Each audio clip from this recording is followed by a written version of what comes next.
We're digging deeper into the why tonight after finding out what the pilot of that jet that crashed here faced. The NTSB shedding light on lighting and weather issues at Montgomery Field, and one expert sharing the major impact that has on landing.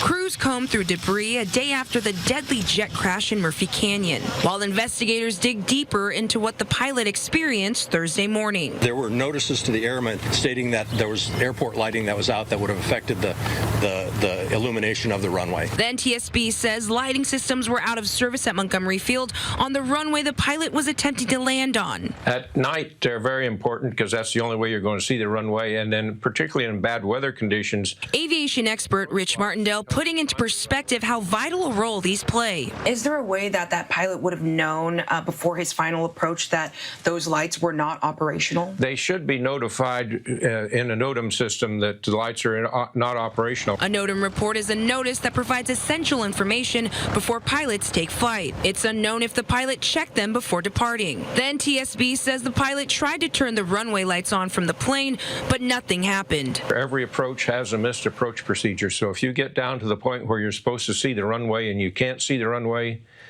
you just execute the missed approach. The system that provides airport weather conditions to pilots was also inoperative at Montgomery Field at the time of the crash. The rules, if you get to the missed approach point, and what they say is if you don't see the runway environment, you have to go missed approach. You don't have a choice.